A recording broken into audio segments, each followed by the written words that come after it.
Stéphane Plaza arrêté, cette mesure particulière qui lui a permis d'être libéré sans poursuite. Arrêté ce lundi 5 mai 2025 à son domicile, dans le cadre d'une enquête pour trafic de stupéfiants, Stéphane Plaza a finalement été remis en liberté le lendemain, après plusieurs heures de garde à vue. L'animateur a pu être libéré sans poursuite, en s'acquittant d'une contribution citoyenne.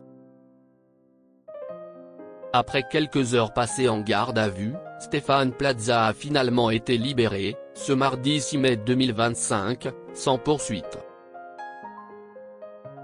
Il est sorti libre ce soir de sa garde à vue sans aucune poursuite judiciaire, ont déclaré ses avocats Alberto Brusa et Hélène Plumet dans un communiqué. Pour éviter les poursuites, Stéphane Plaza a dû s'acquitter d'une contribution citoyenne de 3 000 €, soit le montant maximum fixé par la loi. Comme le précise BFM TV, pour que cette mesure puisse être appliquée par le parquet, l'auteur de l'infraction doit reconnaître sa culpabilité et son casier judiciaire doit être vierge. La somme payée par Stéphane Plaza pourrait être reversée à des associations d'aide aux victimes, comme c'est en général le cas dans l'application de cette mesure.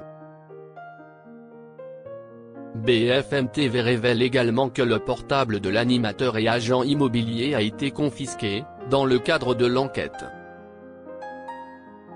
Stéphane Plaza était entendu par les enquêteurs de la police judiciaire de Seine-Saint-Denis, dans le cadre d'une enquête pour trafic de stupéfiants.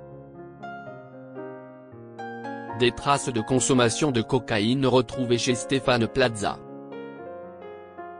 Interpellé à son domicile de Bougival le lundi 5 mai 2025, dans les Yvelines, Stéphane Plaza a été interrogé pendant plusieurs heures.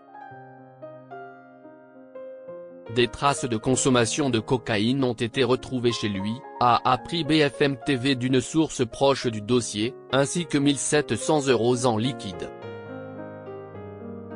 Lors de son procès pour violence conjugale en janvier dernier, l'ex-animateur star de M6 avait affirmé devant les juges n'avoir jamais consommé de drogue.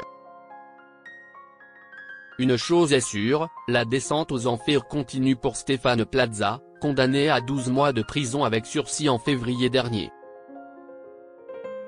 Dans les colonnes du Parisien, ses proches ont affirmé que l'animateur était au fond du trou, et très affaibli psychologiquement.